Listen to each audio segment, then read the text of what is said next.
우리가 선교적 교회 비전 체립 3은 일터 1의 소명 3권 가지고 살펴보고 있는데, 우리가 지난 2시간에 걸쳐서 1과 2과 살펴봤고요. 오늘은 4과를 살펴봅니다. 3과는 그러니까 이게 9장으로 돼 있어서요. 일단 3장은 넘어가고, 다 중요한데요. 넘어가고 오늘은 4장 살펴보려고 합니다. 오늘 3장을 예습하고 왔는데 그러니까 미리미리 여러 번 해야죠. 여러 개를 하셔야죠. 일의 영속적 가치. 그 장마다 그 좌측편에 전체적인 개요가 나와 있습니다. 그러니까 일의 영속적 가치란 말은 일이 영원한 가치를 가지고 있다는 겁니다. 쉽게 말하면 우리가 하는 일이 얼마나 중요한가를 볼 수 있는 또 한 가지는 일의 영속적 가치를 살펴보는 것입니다. 우리가 일의 영속적 가치를 올바로 깨닫는다면 우리의 일이 얼마나 중요한가를 인식하게 될 것이고, 그것은 일에 대한 강력한 동기와 열정을 불어넣을 것입니다. 일의 영속적 가치를 보기 위해서 우리는 예수님의 부활의 연속성과 불연속성을 이해해야 합니다. 우리 여기 계신 성도인데, 제가 이번 그 선교적 교회 시리즈로 이렇게 일터사역 지난 다음에 예수님의 부활부터 이렇게 나눌 때 한 분이 저한테 와서 그랬거든요. 저는 이렇게 예수님의 부활부터 시작해. 그게 이제 우리 선교적 교회 또 전반적인 일을 이해하려면 이제 부활부터 시작하는 게 매우 중요하거든요. 그래서 내가 보기에는 너무나 기본적인 얘기를 나누는데, 한번 저에게 와가지고, 목사님, 두 마디 외에는 전혀 무슨 말인지 모르겠어요. 너무 중요하다는 말하고 연속성, 불연속성 이 두 마디만 귀에 남아있지 도대체 모르겠어요. 그래가지고 속으로 왜 그걸 모르나? 그러면서 그게 계기가 돼가지고 제가 원고를 올리기 시작했어요. 그게 계기가 돼서. 그래서 한편은 이제 원고를 올리면서 많은 분들이 이제 원고를 다운받아서 보기도 하고 다시 이렇게 동영상 들으면서 이렇게 더 깨닫게 됐죠. 그래서 좋은 계기가 됐죠. 바로 그 예수님의 부활의 연속성, 불연속성을 이제 이해하면 일의 영속적 가치를 이해하게 됩니다. 자, 첫째, 예수님의 부활이 모델입니다. 예수님의 부활이 모델입니다. 예수님의 부활은 우리의 부활뿐 아니라 새로운 창조 세계를 위한 모델입니다. 예수님의 부활이 부활의 첫 열매로서 우리가 정확하게 예수님의 부활과 같은 성격으로 부활할 것이고, 또한 예수님의 부활이 하나님의 새로운 창조 세계를 여셨기 때문에 그렇습니다. 그래서 예수님의 부활은 우리의 부활뿐 아니라 새로운 창조의 시작이고 보증이고 모델이고 근원이고 원동력입니다. 이 한마디 한마디가 매우 중요합니다. 제가 따로 설명은 안 하겠지만, 그러니까 성경은 예수님의 부활을 첫 열매로 표현하고 있습니다. 고린도 15장 20절, 그러나 이제 그리스도께서 죽은 자 가운데서 다시 살아 잠자는 자들의, 여기 잠자는 자들이란 말은 죽은 자들을 가리킵니다. 신약 성경에서는요, 죽은 사람들을 잠자는 자들이라고 표현합니다. 왜냐하면 깨어날 날이 있기 때문에 그렇습니다. 잠자는 자들의 첫 열매가 되셨도다. 여기 첫 열매라고 예수님 부활을 말하고 있는데, 그 의미를 이승현 교수가 아주 잘 표현하고 있어요.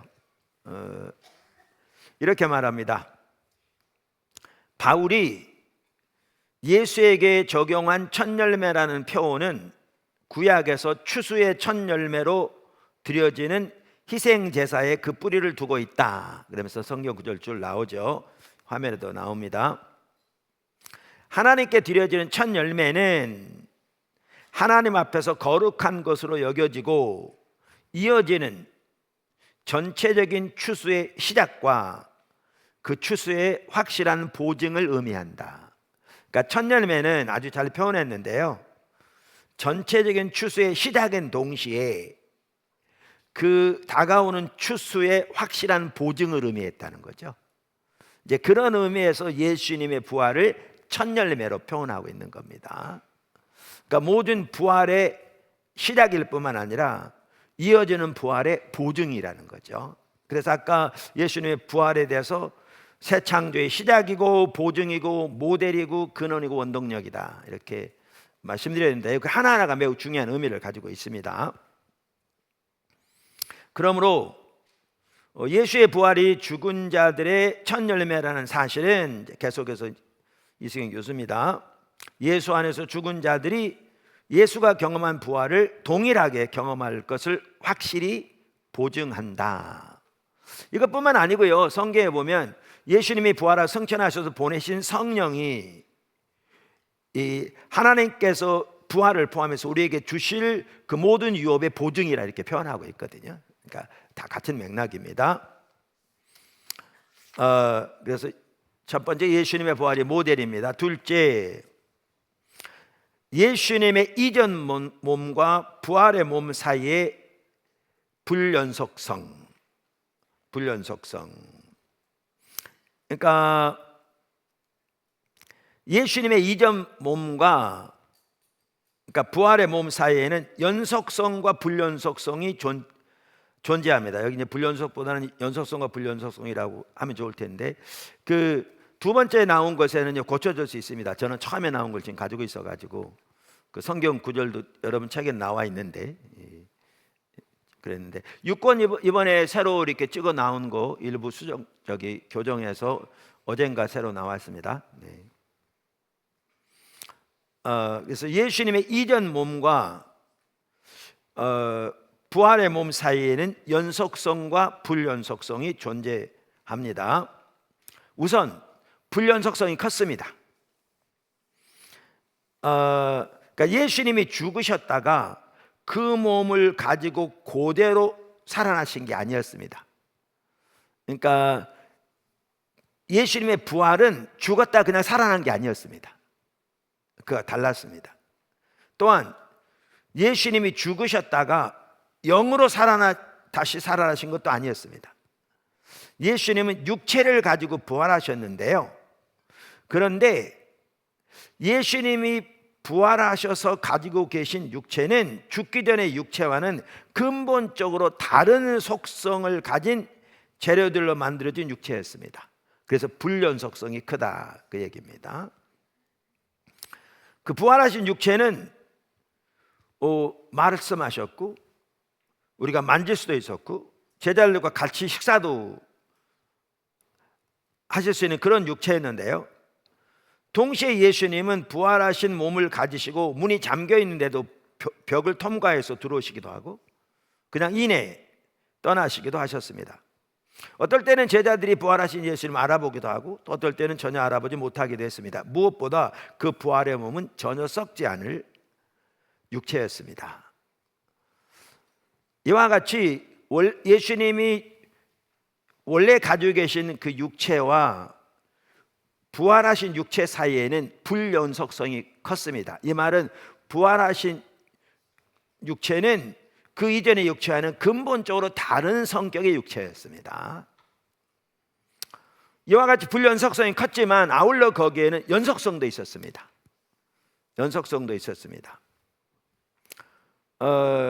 쉽게 말하면 이겁니다.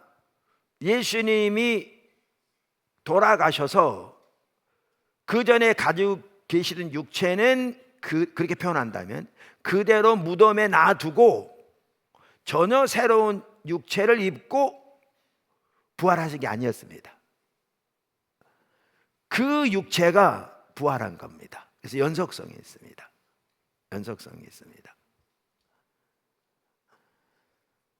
그래서 부활의 아침 예수님의 무덤은 비어 있었습니다. 참고로 빈 무덤은 예수님의 부활의 핵심적인 증거 중에 하나입니다. 물론 무덤 하나만, 빈 무덤 하나만 가지고는 확실한 증거가 될 수 없습니다. 예를 들면 그 당시에 그렇게 사람들이 말을 퍼뜨린 것처럼 제자들이 뭐 시체를 훔쳐다가 다음 숨기는 등등등 다양한 이유로 설명될 수 있기 때문에. 그런데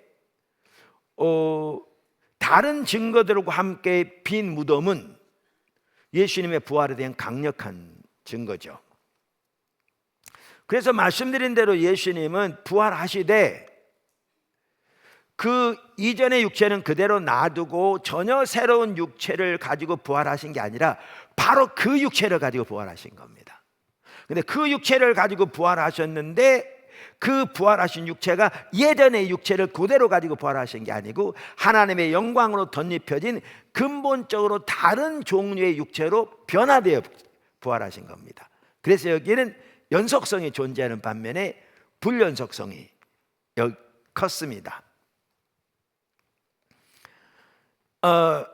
그래서 그 육체를 가지고 부활하셔서 변화되었지만, 그렇기 때문에 부활하신 예수님의 몸에도 손에 못자국이 있었고요, 창자국이 있었습니다. 도마가 의심할 때 그에게 나타나셔서 내 손가락을 내 손에 못자국에 집어넣어보고 내 손을 내 창자국에 집어넣어보라고 이렇게 얘기했던 거죠. 자, 그래서 예수님의 이전 몸과 부활의 몸 사이에 연속성과 불연속성, 그다음 작은 첫 번째 우리의 부활. 그러니까 예수님의 부활이 우리의 모델이고 보증이고 원동력이라고 그랬잖아요. 그래서 우리도 부활하되 정확하게 예수님의 부활과 같은 성격으로 부활할 겁니다. 정확하게 예수님의 부활과 같은 성격으로 부활할 것입니다. 그래서 우리의 부활에서도 예수님과 동일한 성격의 불연속성과 연속성이 존재할 것입니다. 자, 그러면 불연속성 먼저 말한다면 우리도 예수님처럼 하나님의 영광으로 덧입혀진 썩지 않을 영광의 몸으로 부활할 것입니다. 예수님이 다시 오시기 전에 죽은 성도들은 예수님이 재림하실 때 그렇게 부활하여 예수님을 맞이하게 될 것이고요. 그래서 부활을 믿는 그 기독교인 중에서는 화장을 하지 않는 사람이 있습니다. 예수님 부활을 위해서. 근데 그건 어리석은 겁니다. 매장한다고 그걸 그대로 부활한 게 아니고요, 다 썩어지죠. 그래서 부활하되 이렇게 하나님의 영광으로 덧입혀진 영광의 몸으로 부활할 것이고요. 예수님이 오실 때 그때까지 살아있는 성도들은 그들의 몸이 예수님처럼 영광의 몸으로 변화되어 주님을 만나게 될 겁니다. 주님을 만나게 될 겁니다. 이렇게 불연속성이 큽니다. 그 몸은 썩지 않는 몸일 것이고요. 그러니까 예수님의 부활의 몸과 정확하게 같은 성격의 몸을 입고 부활할 것이거든요. 반면에 연속성은 뭐냐 하면 우리의 그 몸은 그대로 놔두고 전혀 새로운 몸으로 부활한 게 아니라 그게 변화될 겁니다. 다시 말하면 썩어 없어질지라도 우리 각자의 인격과 기억과 경험, 그러니까 우리 자신이 변화될 거라 그 말이죠. 그러니까 부활을 할 거라 그 말이죠. 그러니까 아까 쉽게 말하면 예수님이 다시 오실 때를 생각한다면 그때 살아있는 성도들은 그 몸이 부활의 몸으로 바뀌되 그 몸이 바뀔 겁니다. 그건 버려지고 새로운 몸을 입는 게 아니고요. 이렇게 우리의 부활도 예수님의 부활처럼 연속성과 불연속성이 있을 것입니다. 자, 그러면 세 번째, 현재 창조 세계와 새로운 창조 세계 사이의 연속성과 불연속성. 그러니까 오늘 우리가 드린 찬양 중에 세 번째 찬양이 오늘 나누고자 하는 말씀과 정확하게 어떻게 보면 일치되는 그러한 찬양인데요. 예수님이 다시 오실 때 새하늘과 새 땅이 뭐죠? 그러니까 하나님의 그 구속이 완성돼서 새하늘과 새 땅이 펼쳐지게 될 거잖아요. 그러면 예수님이 부활이 그렇듯이 현재의 창조 세계와 그 새로운 창조 세계 사이에도 연속성과 불연속성이 있습니다. 제가 지금 이렇게 좀 나누는 게 좀 딱딱하게 느껴질 수 있는데요. 왜냐하면 성경을 통해서 이 부분을 이렇게 분명히 베이스를 보면, 그 기초를 보면 여기에 이제 일의 영속성을 볼 수 있거든요. 자, 우리는 이미 예수님의 십자가와 부활을 통해 성취된 하나님의 구속은 모든 창조 세계의 구속을 포함하고, 일권에서 살펴봤죠. 하나님의 구속의 포괄적 성격, 그리고 하나님의 새로운 창조의 역사가 예수님의 부활과 더불어 이미 시작되었다는 사실을 살펴보았습니다. 그리고 예수님이 다시 오실 때 이 구속의 역사가 완성되는 거죠. 그런데 금방 말씀드린 대로 예수님의 부활의 경우처럼 현재 창조 세계와 새로운 창조 세계 사이에도 연속성과 불연속성이 존재합니다. 새 창조의 경우에도 우리의 몸의 부활과 마찬가지로 예수님의 부활이 그 모델이고 시작이고 원동력이기 때문에 그렇습니다. 자, 우선 예수님의 부활을 통해 시작되고 예수님이 재림하실 때 완성될 하나님의 새로운 창조 세계는 현재의 창조 세계와 대조할 때 불연속성이 클 겁니다. 예수님 몸의 부활이 그랬듯이 우리의 몸의 부활이 그럴 것이듯이, 예수님이 다시 오실 때 하나님의 성령의 역사로 우리가 예수님의 부활의 몸과 같은 하나님의 영광으로 덧입혀진 부활의 몸을 입고 부활할 것처럼 현재의 창조 세계도 하나님의 성령의 역사로 하나님의 영광으로 덧입혀진 새로운 창조 세계로 변화될 것입니다. 새로운 창조 세계로, 정확하게 똑같은 성격이에요. 그래서 거기에는 우리가 요한계시록도 보아도 알 수 있듯이 어떠한 불의, 죄, 타락, 부조와 깨어진 관계들도 없을 것입니다. 우리가 이권에서 살펴본 것처럼 그 모든 죄와 그 영향력들은 불로 정화되어 제거될 것입니다. 주님이 다시 오실 때. 그리고 거기에는 사탄 등 모든 악의 세력도 더 이상 존재하지 않을 것입니다. 무엇보다 새 창조 세계에는 죽음도 썩음도 더 이상 존재하지 않을 것입니다. 이렇게 불연속성이 매우 클 것입니다. 그래서 요한계시록 21장이 말하는 것처럼 예수님께서 다시 오실 때 하나님께서 모든 창조 세계를 근본적으로 새롭게 하실 것입니다. 근본적으로. 이기수 목사님하고 며칠 전에 통화했는데 하나님께서 요한계시록에 대해서 자꾸 말씀하셔서 요한계시록에 대한 매우 중요한 한 책을 보고 읽게 됐는데, 결국 우리가 성교적 삶을 살려면 그 완성의 날을 바라보고 사는 게 매우 중요한 것 같더라. 이제 같은 맥락입니다. 지금. 그래서 이와 같이 그 새하늘과 새 땅 그리고 현재 창조 세계, 이 둘을 비교하면 불연속성이 클 겁니다. 당연히. 근데 우리가 여기서 지금 보고자 하는 게 뭐냐면, 현재의 창조 세계와 새로운 창조 세계 사이에 이렇게 불연속성이 크되 예수님이 부활해서 그랬던 것처럼 여기에는 연속성도 존재한다는 겁니다. 이게 중요합니다. 연속성도 존재한다는 겁니다. 그러니까 다시 말하면 현재 창조 세계는 모두 불타 완전히 소멸되고 하나님이 무에서부터 전혀 새로운 창조 세계를 만드실 것이 아니라는 겁니다. 아니라는 겁니다. 우리는 이것을 예수님의 구속의 포괄적 성격, 그러면서 베드로후서 3장 이런 부분에서 이미 살펴보았습니다. 이 앞에서. 그래서 예수님의 부활에서처럼 현재의 창조 세계가 하나님의 영광으로 덧입혀져 새로운 창조 세계로 변화될 거라 그 말입니다.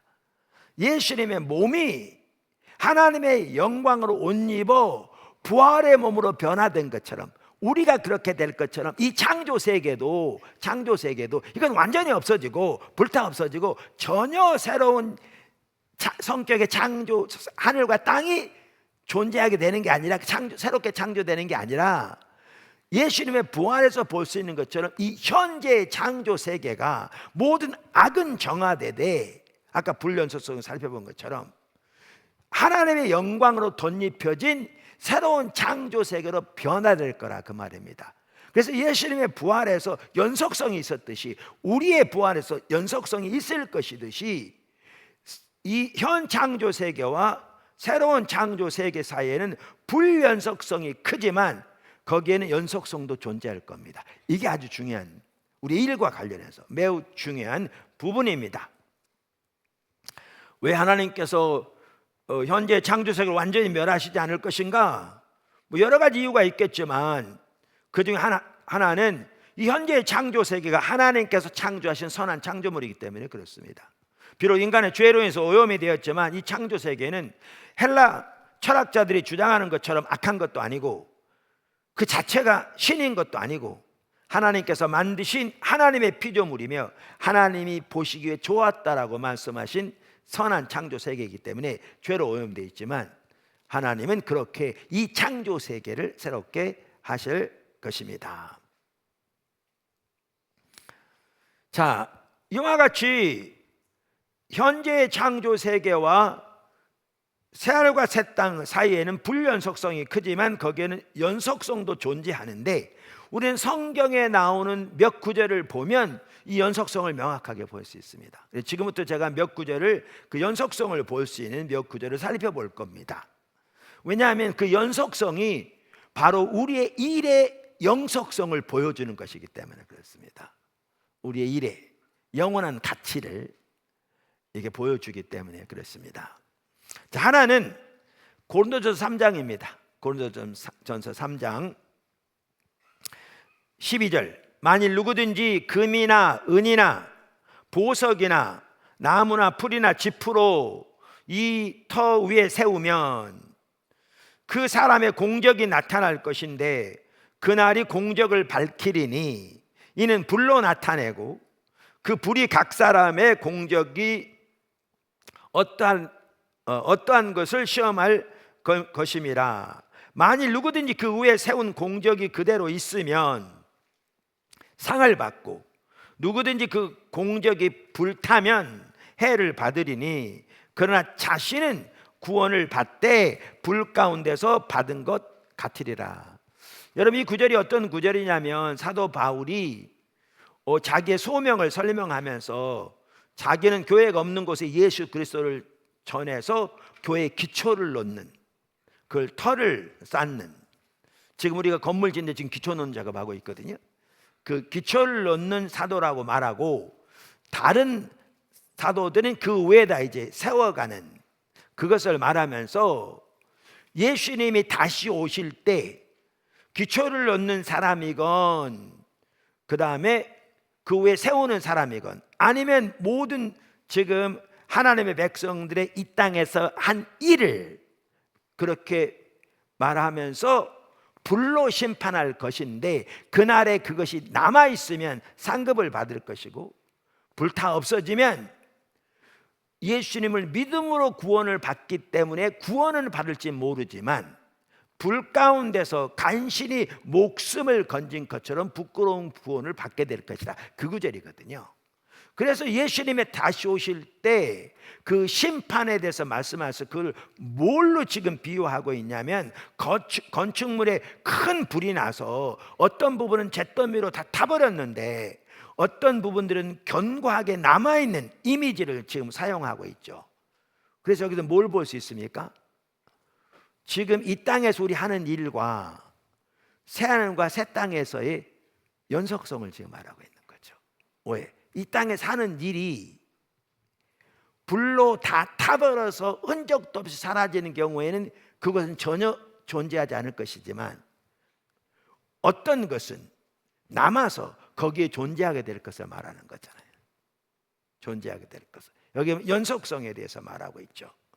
그래서 바로 이러한 이미지를 통해 사도 바울은 현재의 창조 세계와 새하늘과 새 땅의 연속성과 불연속성에 관해서 생생하게 말하고 있습니다.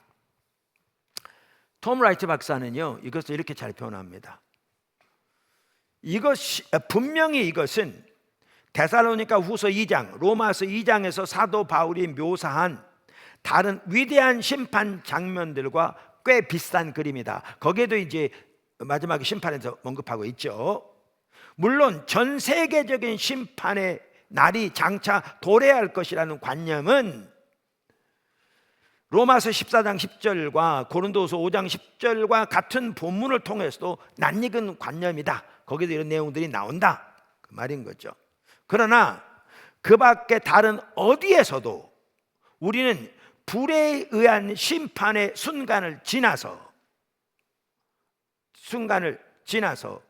우리가 베드로서 3장에서도 우리가 마지막에 불로 심판하실 것을 살펴본 걸 지난번에 살펴봤잖아요. 지난번에 특별히 구속의 포괄적 성격에 대해서 말하는 그런 구절을 살펴봤는데요. 자, 그러면서 여기에 보면 그러나 그 밖에 다른 어느 곳에서도 우리는 불에 의한 심판의 순간을 지나서 현재 생한 일과 창조주 하나님이 만들고자 하는 새로운 세상 간의 연속성에 대한 이토록 강력한 인식을 보지 못한다. 다른 어디에서보다 여기는 그게 분명히 나타났다는 거죠. 뭘로? 불로 심판하실 텐데 그 심판이 지난 다음에 그 심판을 잘 통과한 이 땅에 사는 일이 그곳에 남아있을 거 지금 말하는 거잖아요. 그 새하늘과 새 땅에. 그리고 그것의 상급을 받을 것을 말하고 있잖아요. 그래서 이 연속성을 어디에서보다 강력하게 말하고 있다, 지금 이렇게 얘기하고 있는 거죠. 잘 지어진 집들은 살아남게 될 것이라고 바울은 말한다. 달리 말하면 그러한 집들은 창조주가 의도하고 있는 장차 도래할 세상의, 그러니까 새하늘과 새 땅의 일부가 될 것이라고 말이다. 터를 놓는 것이든 집을 짓는 것이든 선하고 신실한 사도직 사역은 살아남게 될 것이다. 그래서 이레신학 성경 주석도 이 부분 이렇게 말합니다. 성경 전체를 통틀어 세속적인 일의 영속적 가치를 가장 고지곳대로 언급한 구절일 것이다. 이 구절. 왜? 이 땅에서 한 일이, 우리가 주님 안에서 한 일이 불로 심판을 받아 남게 되면 그것이 새하늘과 새 땅에 존재하게 될 것을 말하는 거잖아요. 그래서 이레신학 성경 주석이라고 여러 학자들이 여러 해 동안 연구해서 펼쳐낸 4권으로 된 책, 제가 말씀드린 뛰어난 책인데, 거기에 보면 성경 전체를 통틀어 이 세속적인 일의 영속적 가치를 가장 고지곳대로 언급한 구절일 것이다. 지상에서 우리가 그리스도의 방식을 따라 일을 수행하는 한 이 일은 영속적 가치를 지닌다. 주님 안에서 성령의 인도를 따라 하는 모든 일은 거기서 그분은 여기서 이레신학 성경 주작은 우리가 그리스도의 방식을 따라 수행하는 일이라고 그렇게 되어 있는데, 일은 다 같은 맥락인 거죠. 영속적 가치를 지닌다. 그러면서 그 책은 계속 이렇게 말합니다. 하나님께서는 모든 신자들이 어떤 환경에 처해 있든지 일을 할 수 있도록 부르셨으며 그러한 부르심을 성취할 수 있도록 구체적인 은사를 부어 주셨다. 이제 나중에 나올 텐데요, 우리는 은사 그러면 교회 내에서만 사용한 걸로 잘못 이해하거든요. 그런데 로마서 11장 등에 보아도 명확하게 알 수 있듯이 하나님은 교회를 세우기 위해서 은사를 부으실 뿐만 아니고요, 세상에서의 하나님의 일, 이 하나님의 일은 우리가 하는 모든 일을 통해서 하나님의 나라를 위하는 걸 말하는 겁니다. 그 일을 위해서 하나님은 우리에게 성령의 은사를 부어주십니다. 그러니까 은사에 대한 이해가 확대돼야 돼요, 성경을 기초로. 그래서 이 이레신학 성경 지적도 그 말하는 거죠. 하나님께서는 모든 신자들이 어떤 환경에 처해 있든지 일을 할 수 있도록 부르셨으며 그러한 부르심을 성취할 수 있도록 구체적인 은사를 부어주셨다. 하나님께서는 우리가 이 은사를 하나님의 목적에 부합하도록 책임감 있게 사용하길 기대하시며 또한 우리의 일을 점검하실 것이다. 그리고 우리가 하나님께 주신 은사와 은혜를 힘입어 이 일을 탁월하게 해낸다면, 여기도 일의 핵심이 탁월함인데요, 그 일은 영원한 하나님 나라의 일부가 될 것이다. 우리는 고용주에게 인정받거나 더 많은 급여에 매달리기보다는 이러한 사실에 동기를 부여받아 최대한 선행을 행해야 한다. 그래서 이 땅에서 하는 일이 새하늘과 새 땅에까지 연결되는 것을 지금 아까 우리가 읽은 대로 고린도서 3장은 명확하게 표현하고 있습니다. 명확하게 보여주고 있습니다. 우리는 또한 이것을 이제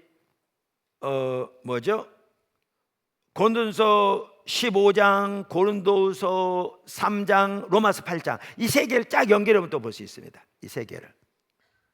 그러니까 고린도서 15장, 고린도후서 3장, 로마서 8장 이 세 개를 쭉 연결해 보면 일의 연속성을 거기서도 볼 수 있습니다. 연속성을 죄송합니다. 그러니까 이 현재 창조 세계와 새하늘과 새 땅의 연속성, 그래서 거기서 일의 영속성 볼 수 있다 그 말입니다. 자, 그럼 제가 차례대로 보겠습니다. 먼저 고린도서 15장입니다. 우리 말하는 부활장이죠. 오늘 15장 부활에 대해서 말하면서 여기 53절 54절 이렇게 말합니다. 이 썩을 것이 반드시 썩지 아니할 것을 입겠고, 이 썩을 것은 이 우리가 현재 입고 있는 육체를 말합니다. 그걸 뭐라고 표현해? 이 썩을 것이라고 말합니다. This 입겠고 이 죽을 것이 죽지 아니함을 입으리로다.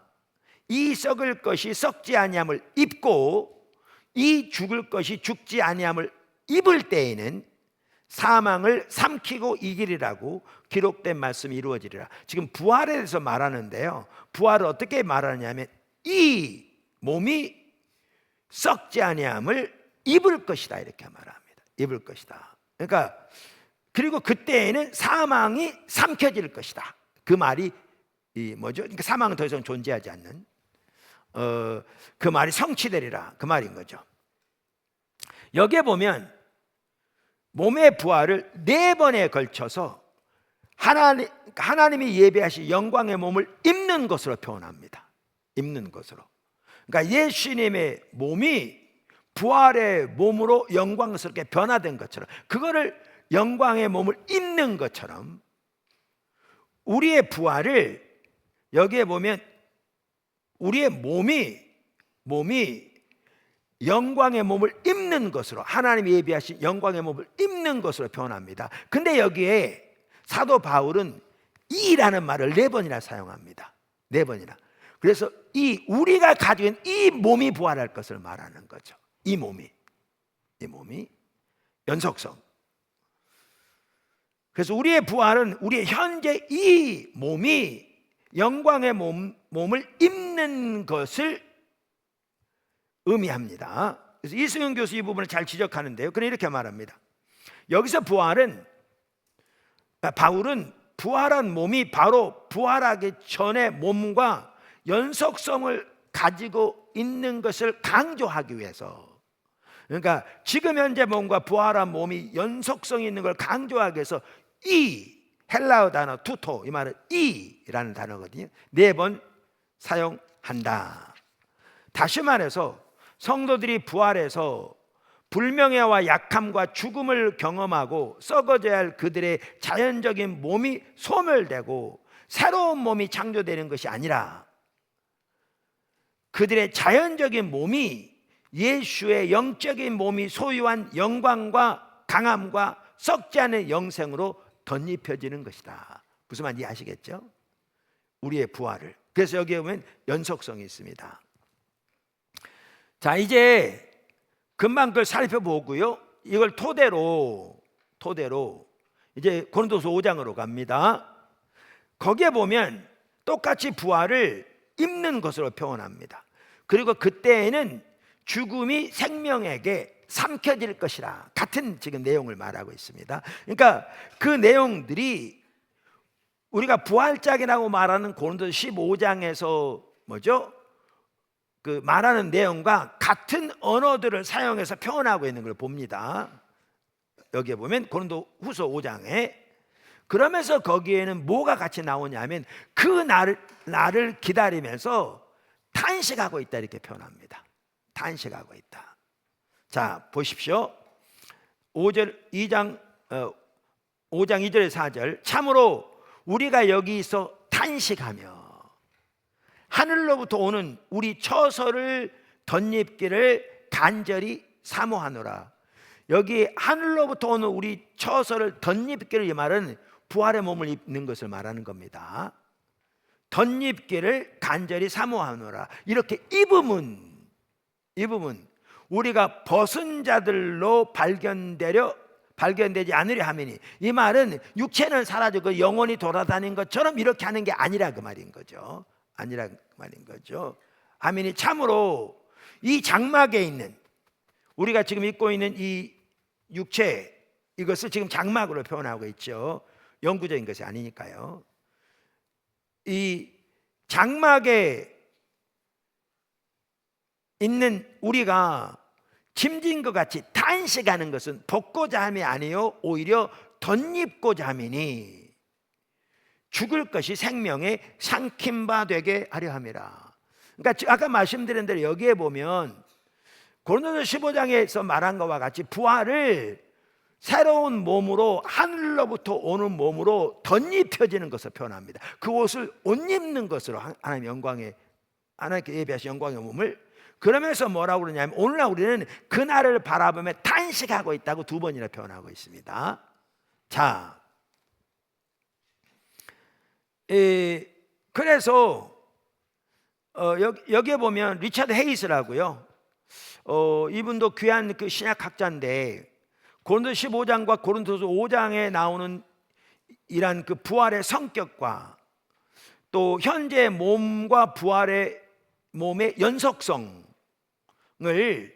고린도전서 주석에서 이렇게 표현하거든요. 그 학자는 지금 제가 말한 것을 이렇게 잘 표현하고 있어요. 우리의 현 존재는 단순히 없어지지 않을 것이다. 왜? 똑같이 아까 거기서처럼 우리가 옷 입게 될 거라, 그 말이죠. 옷 입게 될 거라. 연속성. 우리 현 존재는 단순히 없어지지 않을 것이다. 새롭고 영광스러운 옷을 입는 비유는 우리의 죽을 몸이 없어지지 않고 에워싸여져서 어떤 방식으로든 종말론적 부활의 생명으로 변화될 것을 의미한다. 변화될 것을 의미한다. 이것이 창조 세계를 버리시는 것이 아니라 그것을 구속하시는 하나님의 신비한 계획의 일부다. 우리의 부활의 몸, 창조 세계와 다 연결되는데, 그 창조 세계만 하더라도 버리시는 것이 아니라, 그리고 전혀 새롭게 창조하시는 것이 아니라 그것을 변화시키시는, 구속하시는, 회복시키시는, 구속의 성격이 변화, 회복이거든요. 전반적으로 하시는 하나님의 신비한 계획의 일부다. 부활 때 우리의 흠 많은 몸이 변화되어 불멸을 입을 때 죄와 죽음의 세력에 대한 하나님의 오래된 약속이 성취될 것이다. 그 죽음이 생명에 삼킴받으라고 하는, 그것이 이제 더 이상 존재하지 않는, 끝나는 그 약속이 성취될 것이다. 자, 그래서 그러면 연속성을 볼 수 있는데, 아까도 말씀드린 대로 그래서 고린도전서 15장, 고린도 5장이 같은 걸 말하고 있는데, 여기 고린도후서 5장에서는 한 가지가 추가되어 있다, 그 말이죠. 뭐요? 우리가 이 땅에 지금 살고 있는 때 우리는 그날을 바라보며 탄식하며 기다리고 있다, 이렇게 말하잖아요. 탄식하며. 자, 그러면 그걸 토대로 우리가 어디로 가느냐 하면 이제 로마서 8장으로 갑니다. 로마서 8장. 사실 학자들은 로마서 8장은 사도 바울이 쓴 모든 서신서의 꽃이라 이렇게 표현하기도 합니다. 로마서 8장. 거기에 보면 사도 바울이 창조 세계의 그러니까 최종적인 구속을 우리의 몸의 부활과 정확하게 같은 용어를 가지고 표현한 걸 볼 수 있어요. 같은 용어를 가지고. 자, 보십시오. 로마서 8장 19절 21절. 피조물이 고대하는 바는, 이게 아까 고린도서 5장에 나오는 용어입니다. 하나님의 아들들이 나타나는 것이니 피조물이 허무한 데 굴복하는 것은 자기 뜻이 아니요 오직 굴복하게 하시는 이로 말미암음이라.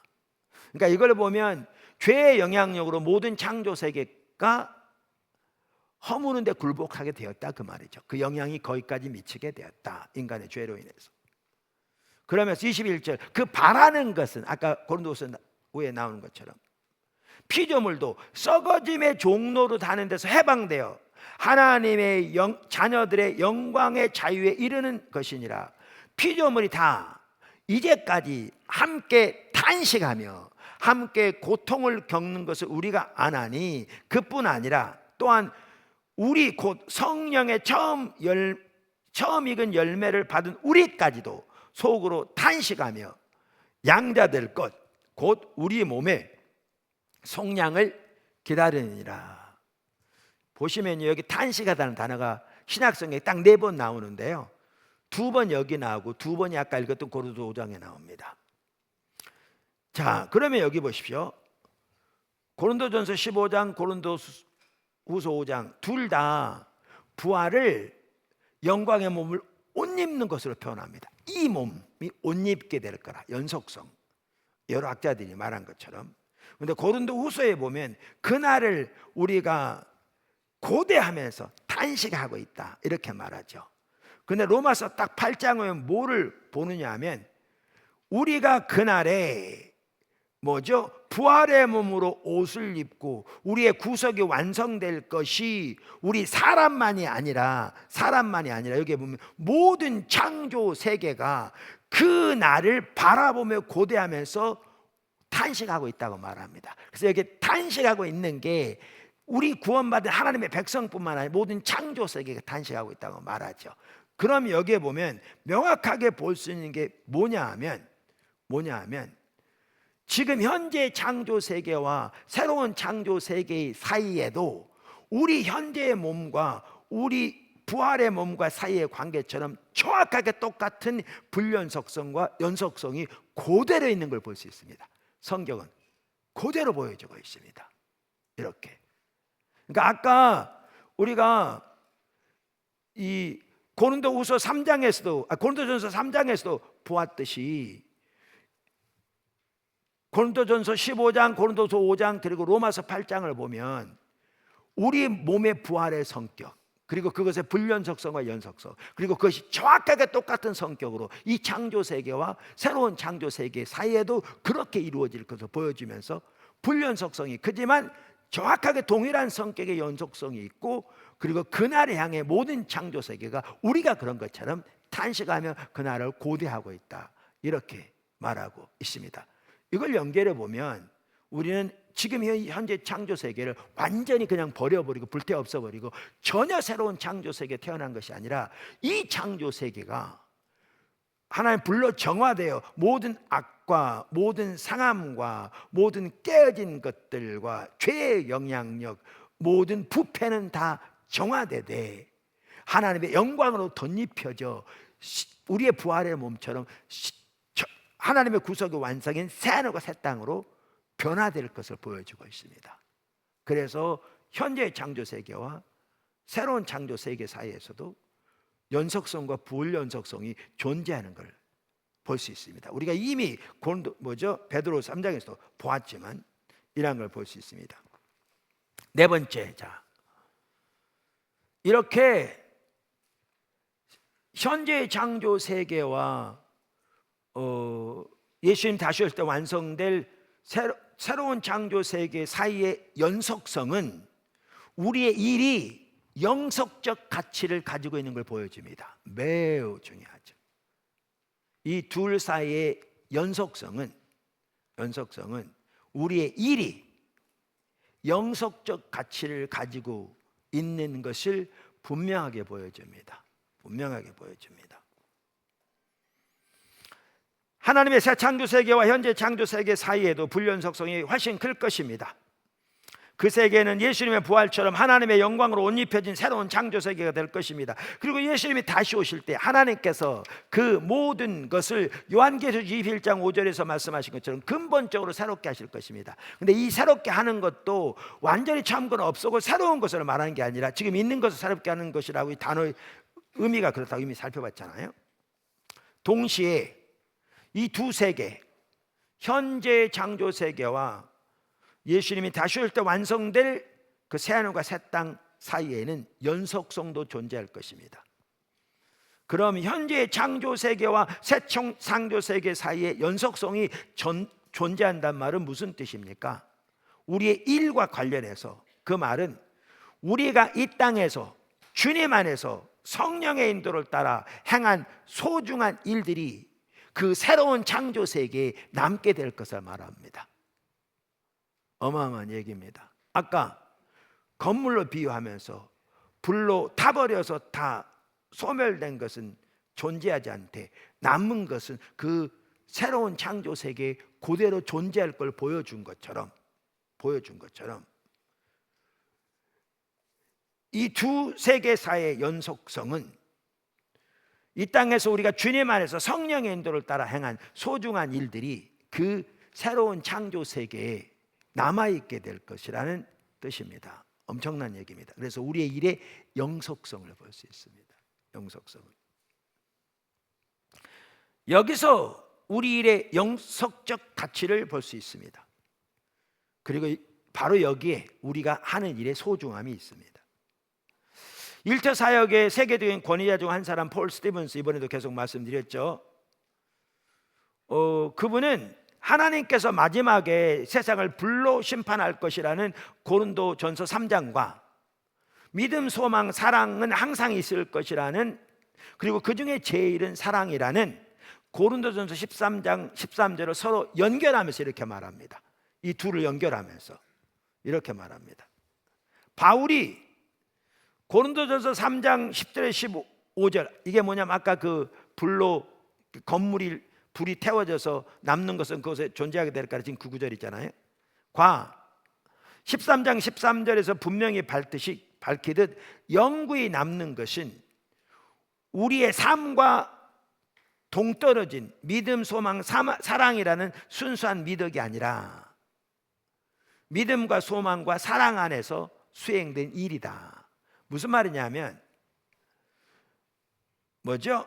믿음, 소망, 사랑은 항상 있을 것인데 그 중에 제일은 사랑이라 그랬잖아요. 그러니까 이 말은 지금 폴 스티븐스 얘기로는 그날의 믿음, 소망, 사랑이라는 이런 미덕이 항상 존재할 것을 말하는 게 아니라 그 말이죠. 이게 말하는 게 아니라 그 말이죠. 그 말이 아니고 아까 고린도전서 3장과 서로 연결시켜서 그분의 의견이 하지만 참조할 만해요. 그 말은 우리가 이 땅에서 믿음과 소망과 사랑을 가지고 한 일이 그것에 영원히 존재할 것을 의미하는 것이다, 이렇게 말해요. 둘을 연결시켜서 마지막에 이르면 불로 인해 믿음, 소망, 사랑 안에서 수행된 일들의 불순물은 타버리고 순전한 모습만 남게 되어 새하늘과 새 땅에 자리 잡게 될 것이다. 우리는 새하늘과 새 땅에서 새 땅을 너무 쉽게 빠뜨리는 경향이 있다. 왜냐하면 하늘나라 이런 개념만 가지고 있으니까요. 심지어 내가 하는 일 가운데 일부도 영구히 남게 되고 나의 상상을 초월해 거기에 자리 잡게 될 것이다. 사실 우리가 땅을 이렇게 소홀히 하는 경우가 있는데요. 산상수훈 여러분 외우시고 계시죠? 다 아직 안 외우신 분들 중에서도. 예. 산상수훈. 그러면서 뭐죠? 팔복에 대해서 말하면서 온유한 자는 복이 있나니 땅을 기업으로 받을 것이며 Blessed are the meek, for they shall inherit the earth. 이렇게 돼 있잖아요. 그러면 온유한 자가 무슨 땅을 기업으로 받을 거라는 거예요? 이 땅에 살 동안에 하나님 땅 주실 거라는 얘기인가요? 여기서 우리는 새하늘과 새 땅을 이해해야죠. 새하늘과 새 땅을 근본적으로.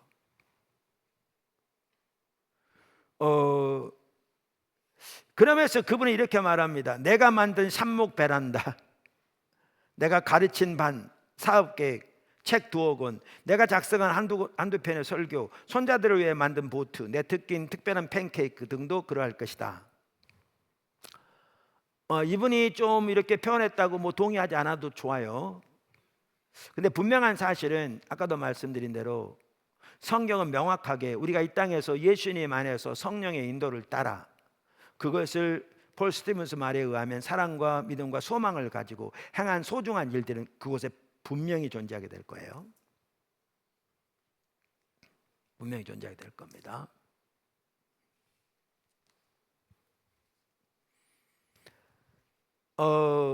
그는 계속해서 이렇게 말합니다. 폴 스티븐스 박사, 기업 활동도 죄가 정화된 상태로 영구히 남아 새하늘과 새 땅에서 자기 자리를 차지하게 될 것이다. 여러분 그럴 수 있어요. 하늘나라에서 이제 우리가 그러니까 그만큼 우리가 이제 영적으로 너무 해석하는 경향이 있는 거죠. 여태까지 살펴본 것처럼. 그래서 무슨 기업이 있어, 기업 활동이 그럴 수 있는데 이 장의 마지막에 가면요, 성경은 명확하게 새하늘과 새 땅에도 하나님의 문화 명령이 있을 것이 분명히 보이거든요. 거기에 일이 있을 거예요. 당연히 그 기업 활동이 있을 거라고 생각해요. 왜? 문화 명령 전체가 거기에 그대로 있을 거니까요. 무슨 일이 영구히 남느냐 하는 것은 아주 중요한 문제다. 교회는 전통적으로 오직 영혼과 관련된 일만 남는다고 가르쳐 왔다. 그런데 그리스도인의 장래는 몸의 부활에 있는 만큼 너희 수고가 주 안에 헛되지 않다는 말씀을 상기할 필요가 있다. 미로슬라브 볼프가 말하듯이 현재의 질서와 장래 질서 사이의 연속성 혹은 불연속성이 일의 신학을 개발하는 데 핵심 사안의 하나다. 일의 연속성을 여기 볼 수 있거든요. 이로 인해 일부 신학자는 천국에도 마케팅이 있을 가능성이 있다고 생각하기에 이르렀다. 저는 제가 과거에 이제 주일날 설교하면서 이런 부분 나눴는데 조금 이제 나옵니다만은 새하늘과 새 땅은 분명히 일이 있어요. 그 성경이 명확하게 볼 수 있어요. 그 문화 명령이 있으니까요. 그러니까 기업 활동도 당연히 있을 것은 명확할 것 같아요. 물론 죄는 다 제거되죠. 저는 이런 부분을 보면서 그래서 새하늘과 새 땅에도 비즈니스가 있을 것이 분명할 것 같아요. 저도 볼 때. 그러면서 저는 뭐가 이해되냐면요, 너희 보화를 하늘에 쌓아두라고 말씀하신 게 저는 이해가 되더라고요. 저는 그게 또 소망이 되고, 그러니까 성경에 보면 명확하게 너희 보화를 하늘에 쌓아두라고 말하고 있어요. 한 번이나 여러 번 말하고 있어요. 예수님도 그렇고. 맞나요? 자, 읽어볼게요. 여기 마태복음 6장 19절에서 20절, 너희를 위하여 보물을 땅에 쌓아두지 말라. 거기는 좀과 동록이 해하며 도둑이 구멍을 뚫고 도둑질하느니라. 이 말은 여러분 잘 이해가 안 되는데, 제가 최근에 어떤 성도님이 어떤 일 때문에 제 사무실에 방문해서 자기 젊었을 때 그 일을 자기가 본 거를 얘기해 주는데 이해가 되더라고요. 그러니까 그분이 꽤 연세가 있는 분이니까 젊었을 때가 오래된 얘기죠. 지금 마다가스카라 그러듯이 우리나라가 은행 제도도 제대로 안 돼 있을 때 자기 매우 가까운 분이 돈을 어마어마하게 벌었대요. 근데 그걸 어디다 보관할 데가 없는 거죠. 그러니까 돈 같은 거 어디에 보관했냐면 항아리 같은 데 막 써놓기도 하고, 아니 벽장 뒤에다 이렇게 막 놓기도 하고, 둘 데가 없으니까 막 잔뜩 쌓여가지고 그렇게 하다 보면 벽장 뒤에 놨는데 오랫동안 잊어먹다 보니까 곰팡이가 못 쓰는 거죠. 지금 이걸 말하는 거예요. 그 시대도 그렇게 했던 것 같아요. 좀과 동록이 쓴다. 이 땅에서 그 도둑이 들어와서 가져가고, 그러면서 너희 보화를 이 땅에 두지 말고 하늘에 쌓아두라. 거기는 좀도 쓸지 않고 동록도 쓸지 않고 부패하지도 않고 곰팡이 쓸지도 않고 도둑도 들지 않는다. 마태복음 19장 21절, 예수께서 가라사대 내가 온전하고 잘진데 가서 내 소유를 팔아. 부자 청년이 가신 말씀이죠. 가난한 자들을 주라. 그리하면 하늘에서 보화가 내게 있으리라. 그리고 와서 나를 쫓으라 하시니, 똑같은 말이죠. 계속. 또 누가복음 12장 32절 33절, 적은 무리여 무서워 말라. 너희 아버지께서 그 나라를 너희에게 주시기를 기뻐하시느니라. 너희 소유를 팔아 구제하여 낡아지지 아니하는 배낭을 만들라. 곧 하늘에 둔 바 다함이 없는 보물이니 거기는 도둑도 가까이 하는 일이 없고 좀도 먹는 일이 없느니라. 달란트의 비유에서도 그게 나와요. 예수님께서 말씀하신, 우리 달란트 비유 잘 알잖아요. 그래서 이 세상에서 어떤 사람 5달란트 2달란트 받은 사람 그대로 충성되게 맡겨진 대로 섬기잖아요. 여기 달란트는 하나님께 우리가 맡겨주신 성스러운 위탁물을 가리켜요. 우리의 생명과 시간과 물질과 재능, 여기에 돈도 포함되죠. 그 달란트죠. 그걸 가지고 신실하게 하나님의 나라와 목적을 위해, 말씀드린 대로 우리 하는 모든 일을 통해 그리스도 안에서 성령의 인도를 따라 하는 모든 선한 일들, 그 하나님께서 맡기신 걸 가지고 그러면서 신실하게 섬긴 자들에게 하나님께서 뭐죠? 상급을 약속하시잖아요. 그러면서 뭐라고 그러냐면, 그 주인이 이르되 잘하였도다 착하고 충성된 종아, 네가 작은 일에 충성하였으니 네가 많은 것을 내가 많은 것을 내게 맡기리라. 많은 것을 내 주인의 즐거움에 참여하라. 근데 하늘의 보화를 쌓아두는 길은 성경에 2가지밖에 없거든요. 헌금과 구제입니다. 그러면 저는 과거에 그랬어요. 이 구절도 잘 알죠. 여러분 잘 아는 내용이죠. 헌금하면 그날에 보화가 많을 거다. 뭐 우리가 신실하게 하나님 나라에서 드리면 당연히 상급이 있을 거라 그러는데, 그 나라에 보화가 많을 거다? 이해가 제대로 안 됐어요. 하늘나라에 무슨 보화가 필요하나? 근데 우리가 죽어서 주님 곁에 부활을 전까지 있는 것은 임시처소라고요.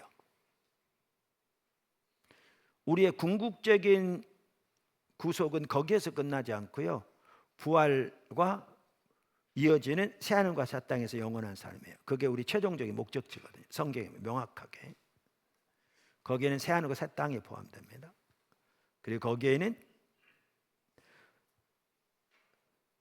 일의 소명이 거기에 계속될 겁니다. 거기는 비즈니스 있을 거예요. 그렇다면 저는 그 예수님의 그 말씀이, 성경의 말이 저는 정확하게 이해가 되더라고요. 그렇다면. 그리고 그 모든 달란트의 비유, 10개 성을 맡기겠다, 5개 성을 맡기겠다 등등.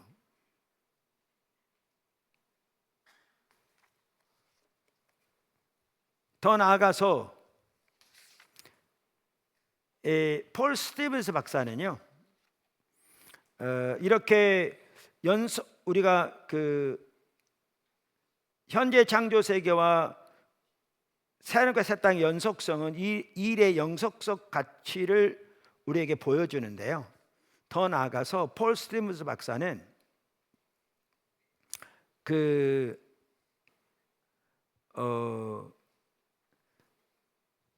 요한계시록에 나오는 그분은 거기에서 10개 구절에서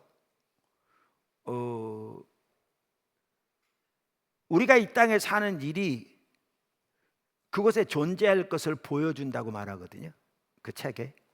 근데 제가 10개는 다 여기 언급하지 않았고요, 그 중에서 제가 보기에 가장 확실하게 말하고 있다고 확신하는 몇 구절을 여기 써놨어요. 일의 영속적 가치를 말하는 몇 구절을 써놨어요. 한번 보시죠. 그 중에 하나는 요한계시록 21장 24절과 26절이에요. 보시면, 만국이 그 빛 가운데로 다니고 땅의 왕들이 자기 영광을 가지고 그리로 들어가리라. 그러니까 이 구절은 땅의 왕들이 그들의 영광을 가지고 새하늘과 새 땅에 들어갈 거라, 그걸 말하는 구절이에요. 요한계시록 26절, 사람들이 만국의 영광과 존귀를 가지고 그리로 들어가겠고. 그러니까 이 구절은 수많은 민족들의 영광과 명예가 하나님의 거룩한 도시 새 예루살렘에서 발견될 것을 말하고 있어요. 새하늘과 새 땅이 존재하게 될 거라 그 말이에요. 자, 이 두 구절이 이렇게 말하고 있는데요. 학자들이 대부분 다 동의하는 바 이 구절의 배후에는 이사야서 60장 11절이 있어요. 그러니까 이게 지금 이사야서 60장 11절이 성취될 것을 보여준다 그 얘기죠. 그러면 이사야서 60장 11절은 뭘 말하고 있어요? 그러니까 이사야서 60장 11절은 마지막 때 하나님의 도성, 즉 새하늘과 새 땅에 관한 구절이에요. 그 예언이에요. 이사야 60장 11절을. 근데 이 지금 요한계시록 21장 24절 26절은 그 예언이 성취될 것을 지금 말하고 있는 거예요. 여기에. 자, 그러면 그것의 예언인 이사야서 60장 11절 보시면 이렇게 돼 있어요. 내 성문이 항상 열려 주야로 닫히지 아니하리니, 이거 새하늘과 새 땅을 말하는 거예요. 이는 사람들이 내게로 이방 나라들의 재물을 가져오며 그들의 왕들을 포로로 이끌어옴이라. 그런데 우리말 성경에 그들의 왕들을 포로로 이끌어옴이라 그랬잖아요. 그런데 그 구절의 원래 원어에 보면 포로로란 단어는 없어요. 포로란 단어는 없고요. 구체적으로 나오지 않아요. 그래서 뉴 RSV라는 성경, 톰 라이트 박사는 자기가 보기에 이게 제일 번역 잘 된 거라고 그러는데, 뭐 어떤 부분은 제가 보기엔 그렇게 좀 부족한 부분도 있는 것 같긴 하더라고요. 근데 하여튼 거기에 보면 그 구절은 이렇게 표현하고 있어요. 이 구절을 왕들이 열을 지어 인도되다. 그러니까 이거를 포로로 이끌려 오는 거라고 번역했죠. 포로라는 단어가 없는데 왕들이 열을 지어 인도될 것이다, 이렇게 말하고 있어요. 자, 그러면 아까 말씀드린 대로 요한계시록 21장 24절 26절은 이사야서 60장 11절의 예언이 성취될 것을 보여주는데요. 그러면 요한계시록의 구절들에 의하면 우리 뭘 볼 수 있냐면 만국이 그리고 왕들이 자발적으로 그리로 들어가게 될 거라 그 말이에요. 어디로? 새하늘과 새 땅에. 근데 성경을 전체적으로 본다면 이들이 들어가되 이들은 구원받은 하나님의 백성을 말하겠죠. 왜냐하면 거기는 하나님의 구원받은 하나님의 백성만 들어가니까. 그러니까 구원받은 하나님의 백성들 중에서 왕들 그리고 만국이 그리로 들어갈 거라 그 말이죠. 당연히 자발적으로 들어가겠죠. 그런데 여기 중요한 내용이 있어요. 그게 뭐냐 하면 왕들이, 그다음에 만국이, 구원받은 하나님의 백성들이, 그러니까 백성들인 그들이 그곳에 자발적으로 들어가되, 성경은 뭐라고 되어 있냐면 자기 영광을 가지고 혹은 사람들이 만국의 영광과 존귀를 가지고 거기에 들어갈 거라고 되어 있어요. 거기에 들어갈 거라고 되어 있어요. 그러니까 이 구절을 보면 우리가 뭘 할 수 있냐면 이 땅의 영광과 존귀들이 새하늘과 새 땅에 들어가게 될 것을 말하고 있어요. 명확하게 보여주고 있어요. 보이세요? 무슨 말인지? 이 땅의 영광과 존귀들이 이 땅에서의 그러한 그 영광들이 새하늘과 새 땅에 들어가게 될 거라 그 말이죠. 그걸 분명히 보여줍니다. 그래서 리처드 미들턴 박터라고요, 이분이 새하늘과 새 땅이라는 책을 썼잖아요. 그분은 여기서 말하는 존귀와 영광이 역사 전체에 걸쳐 발전한 인간 최고의 솜씨라고 그걸 의미한다고 표현해요. 그러니까 존귀와 영광이 역사 전체에 걸쳐 발전해온 인간 최고의 솜씨라. 그래서 톰 라이트 박사도 새하늘과 새 땅에는 모차르트의 명곡들이 있을 거라고 말해요. 그 얘기가 뭐냐 하면 이 땅에서 있었던 그 하나님께서 인간을 창조하실 때 문화를 개발하도록 문화 명령을 주셨잖아요.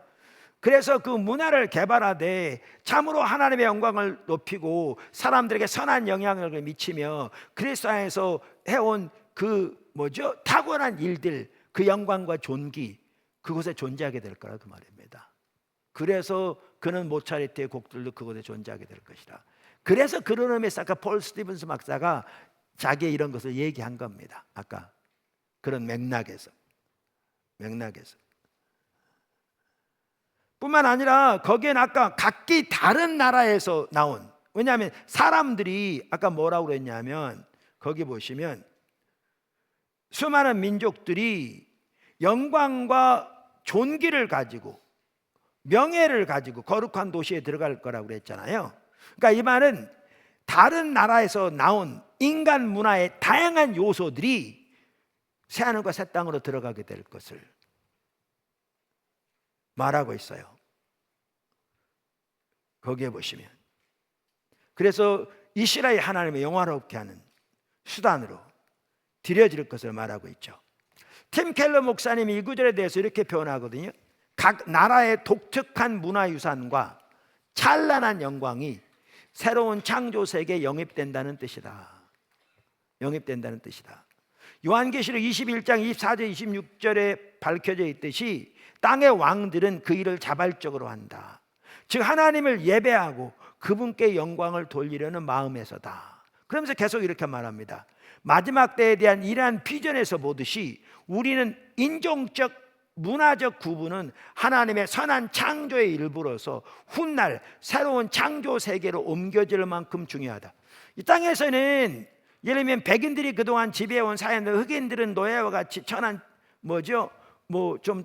좀 부족한 사람들로 이렇게 천대받고, 또 아시아인들은 또 이렇게 차별을 당하고, 그러다 보니까 심지어 교회에서마저 이제 흑인들은 함의 자손이라 저주의 그 전혀 성경적인 근거가 없는 신화거든요. 그걸 교회가 받아들여서 흑인들을 열등한 사람들로 이렇게 차별하는데, 그것도 성경적인 뒷받침을 동제해 왔거든요. 너무나 심각한 죄를 지었거든요. 근데 여기에 보시면 하나님께서 모든 인종적 문화적 구분은 하나님께서 만드신 것으로서 그것이 연합해서 하나님의 영광을 돌릴 수 있도록 만드신 거거든요. 그리고 그날은 그 모든 게 존재할 거거든요. 우리 그날에 한국 사람으로 설 거예요. 한국 문화에서 자란, 그게 전혀 수치가 아니고요, 자부심도 아니고요, 하나님께 영광 돌리는,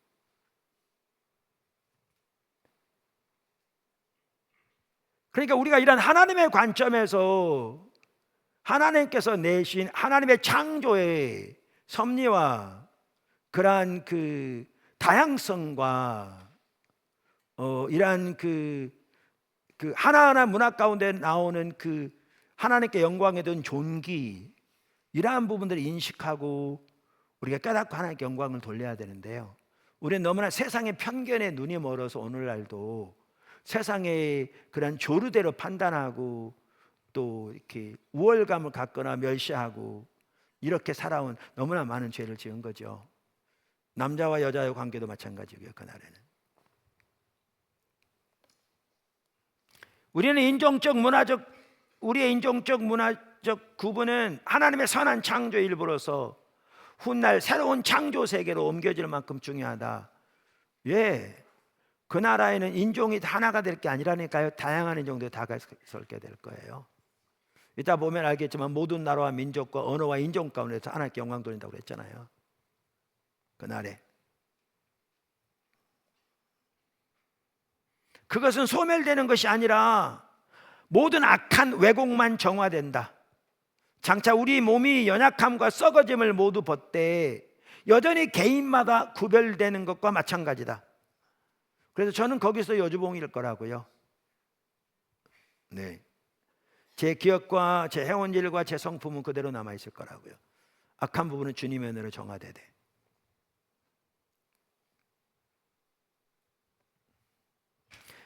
새로운 창조 세계 하나님의 백성은 단일 민족이 아니라 각 나라와 족속과 백성과 방언으로 이루어진다. 요한계시록 7장 9절. 하나님의 백성이지만 차이성은 사라지지 않고 그대로 남는다. 도리어 그 차이 덕에 우리의 연합이 더 위대해지고 새로운 인류가 더 아름답고 영화로워진다. 이 땅의 영화와 존귀가 그곳에 존재할 겁니다. 성경이 그렇게 말하고 있습니다. 명확하게. 사실 그리고 이러한 것을 우리가 올바로 깨닫는다면 그 하늘나라를 바라보고, 지난번에 나눈 것처럼 교회는 하나님 나라의 징표라, 또 다가올 하나님 나라의 예고편이라 그렇게 대한다고 그랬잖아요. 그러면 우리는 이 땅에 사는 동안에 다양한 인종, 배경, 계층의 사람들과 어떻게 올바른 하나님의 관점에서 올바른 관계를 가지고 살아야 되겠고, 그러한 상대방에 대한 올바른 태도와 자세와 이해를 가지고 서로 대해야 될 것인가를 볼 수 있죠. 근데 우리는 작은 나라 안에서 서로 때론 지역색을 가지고, 때론 남녀 가지고, 때론 다양한 직업을 가지고, 그리스도인들 중에서도 안 믿는 사람은 말할 것도 없거든요. 정말 심각한 죄인 거죠. 편견인 거고 왜곡인 거고요. 하나님 백성의 국제적 특성에 대한 이러한 이해를 통해 교회는 세상의 복잡한 문화에서 모든 선한 것을 구체화하기 위해 적극적으로 노력해야 합니다. 새 창조에서 자민족 중심주의는 선택 가능한 대안이 아닙니다. 그래서 사실 제가 지금 산옥 아직 안 본 책 언제 볼지는 모르겠는데요. 그 책 중에 하나가 미국의 복음주의 기독교인들이 소위 미국주의를 기독교의 어떤 신앙의 가치관인 것처럼 우상 숭배한 걸 적나라하게 다루고 있거든요. 적나라하게. 자, 그래서 이러한 요한계시록 21장 9절에서도 우리는 일의 연속성을 봅니다. 더 나아가 폴 스티븐스 박사는 요한계시록 14장 13절에서도 일의 연속성을 봅니다. 일의 영속성을 봅니다. 죄송합니다. 이렇게 말합니다. 또 내가 들으니 하늘에서 음성이 나서 이르되 기록하라. 지금 이후로 주 안에서 죽은 자들은 복이 있도다 하시매 성령이 이르시되 그러하다. 그들이 수고를 그치고 쉬리니 이는 그들의 행한 일이 따름이라 하시더라. 여기 우리말에 그들의 행한 일이 따름이라 그랬잖아요. 뉴 RSV 성경하고 그 다음에 ESV 성경은 이 부분을 뭐라고 표현했냐면요, 그들의 수고가 그치고 쉬리니, 왜냐하면 그들의 행위가 그들을 따를 것이기 때문이라 이렇게 말하고 있어요. 그래서 이제 죽은 자들 부활하여 안식하고 영원한 새로운 새 땅에서 살 텐데, 성경은 뭐라고 말하고 있냐면 그들의 행위가 그들을 따를 거라 이렇게 돼 있다고요. 이 땅에 산 일이 그들을 따를 거라 그 말이에요. 그곳에서. 스티븐스 박사는 그걸 이렇게 표현합니다. 요한계시록 14장 13절은 그리스도인의 행위가 그들을 따라다닐 것이라고, 즉 그들의 일이 그들의 삶에 지울 수 없는 도장을 찍을 것이라는 사실을 시사한다.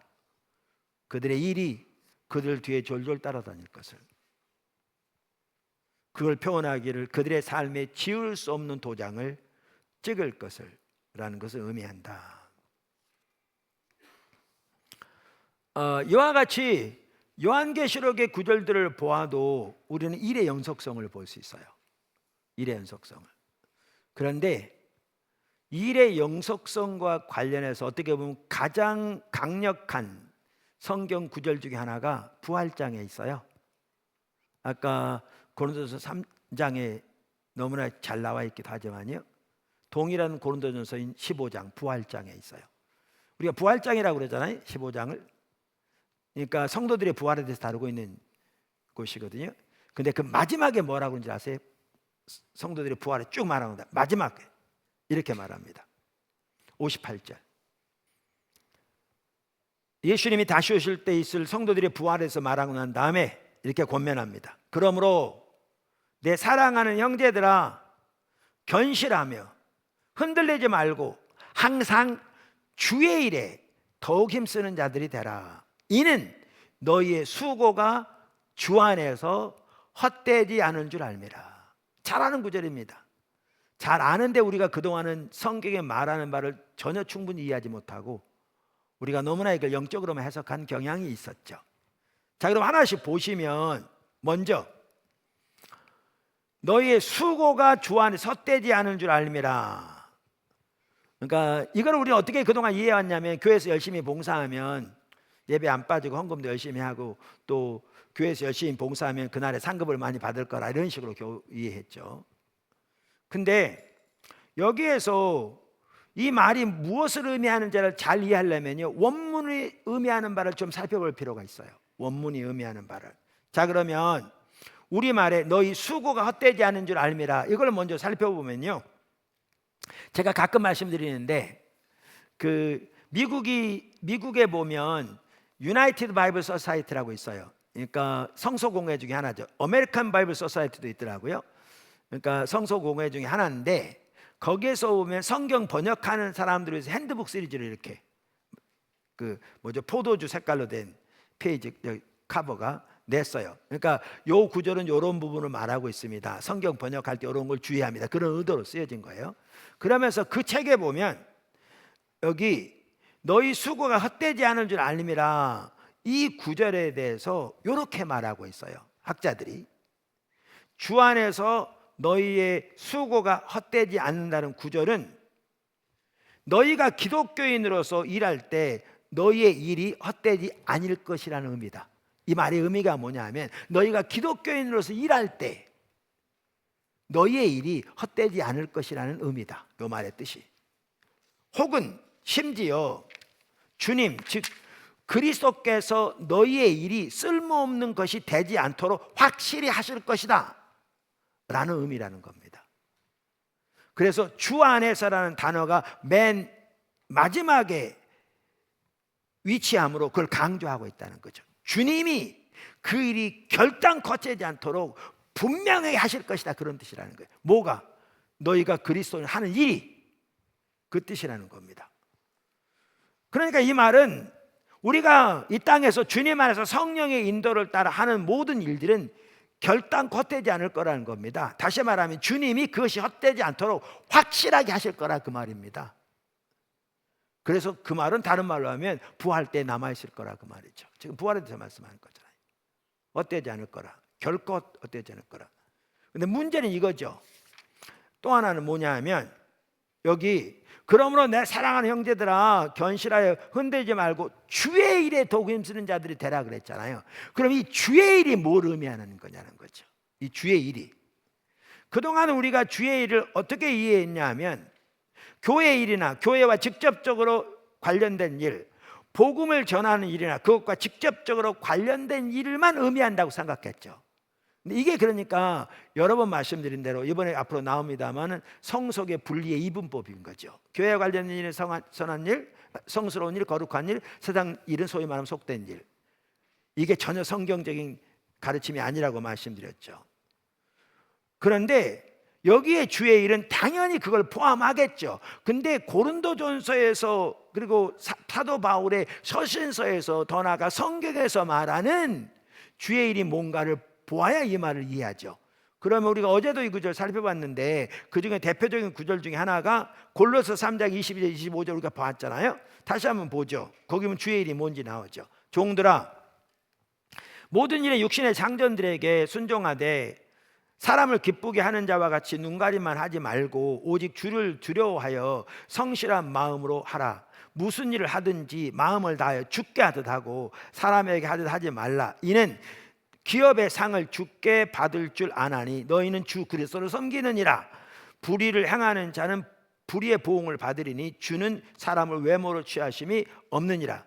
어제도 말씀드린 것처럼 여기 종들에게 한 말인데, 종들이 그 당시 종들이 하는 일이 뭐였어요? 그러니까 우리가 말 세상 일이잖아요. 주인을 위해서 하는, 청소하는 일, 농사짓는 일, 주인의 재산을 관리하는 일, 주인의 자녀를 가르치는 일, 우리가 흔히 가정과 일터에서 하는 일을 말하는 거죠.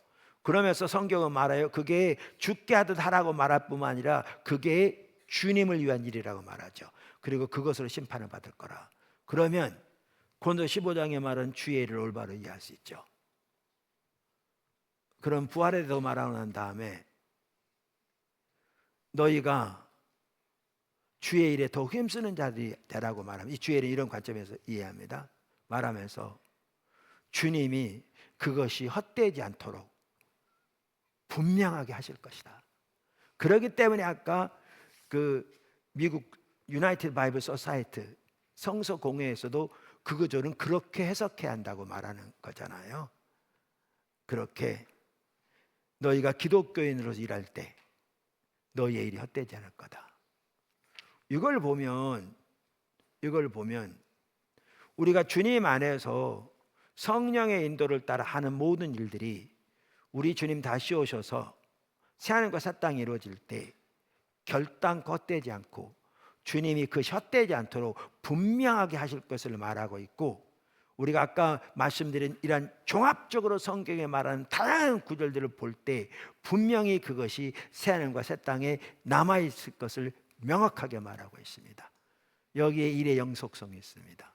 우리가 이것을 올바로 깨닫는다면 정말 일에 대한 태도가 완전히 달라지겠죠. 우리의 삶에 대한 태도도 완전히 달라지고요. 완전히 달라지죠. 완전히 달라지죠.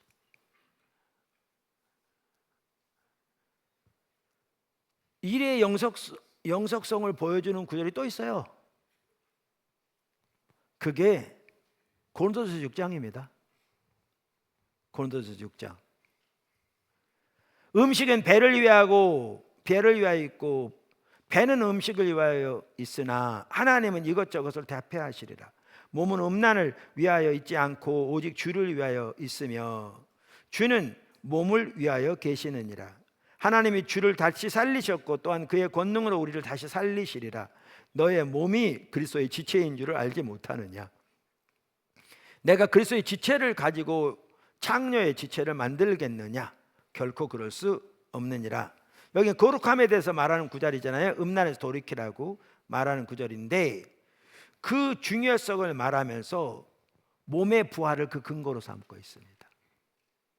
다시 말해서 바울은 현재 시점에서 우리가 육체를 제대로 다루어야 하는 주된 이유로서 그 몸이 미래에 부활할 것이기 때문이라고 말합니다. 오늘날 우리가 우리 몸에 대해서 하는 일이 결과가 아무런 의미가 없이 다 없어지고 그날에 새로운 부활의 몸으로서 주어진다면 이 말은 아무런 의미가 없는 거죠. 그만큼 지금 현재 우리가 우리 몸을 가지고 예를 들면 음란과 관련해서 하는 그 모든 일이 그곳에 영향을 미칠 것을 말하고 있죠. 부활의 몸에 연속성 보여줍니다. 톰 라이츠는 그것을 이렇게 잘 표현합니다. 부활의 요점은 죽는다고 해서 육체적 삶의 가치가 없는 것이 아니라는 것이다. 하나님이 그 죽은 육체를 새로운 생명으로 부활시킬 것이다. 현재 우리가 육체를 가지고 하는 일이 중요한 이유는 하나님이 그 육체를 위해 위대한 미래를 준비하고 계시기 때문이다. 그리고 만약 이러한 사실이 고린도전서 6장에서처럼 윤리에 적용된다면 하나님의 백성이 부름받은 다양한 소명에도 당연히 적용될 것이다. 그림이든 설교든 노래든 바느질이든 기도든 가르치는 일이든 병원을 짓는 일이든 우물을 파는 일이든 정의를 위해 캠페인을 벌이는 일이든 시를 쓰는 일이든 도움이 필요한 자를 돌보는 일이든 자기 자신처럼 이웃을 사랑하는 일이든 현재 우리가 하는 모든 일이 하나님의 미래에서도 지속될 것이다. 우리가 하는 그 일들을 하나님의 나라를 세우기 위해서 하는 일이라고 우리가 부를 만한 일들이다. 그 일들은. 그래서 우리가 지난번에 그 마이클 호튼, 아까 제가 말한 그 미국의 복음주의가 소위 미국주의를 마치 복음인 것처럼 그 잘못된 환상을 가지고 있었다고 지적한 그 책, 그 마이클 호튼이 쓴 거거든요. 그 호튼의 말을 제가 인용한 적이 있었잖아요. 이런 뜻이죠. 나의 구원은 한 장소와 한 백성과 하나님의 이스라엘, 중동의 이스라엘 말하는 게 아니고요. 하나님의 이스라엘 또 한 장소의 구속 안에 쌓여 있는데 그 백성은 하나님의 이스라엘이고 장소는 의가 거하는 새로운 창조 세계다. 전부 불타 없어질 것이라고 생각하느냐, 아니면 모든 피조물이 굴레에 세방되어 하나님의 자녀들의 자유에 동참하기를 갈망한다라고 생각하느냐에 따라 이게 이제 뭐냐 하면 새로운 창조 세계와 현재 창조 세계 사이의 연속성을 인정하느냐 그 말이죠. 에 따라 우리의 일생생활이 크게 달라진다. 왜? 이거에 따라 우리의 일의 연속성도 여기서 볼 수 있을 것이기 때문에 바로 여기에 일의 중요성이 있습니다. 하나님께서 우리를 새 창조 역사로 새 창조 역사를 위한 동역자로 부르셨습니다.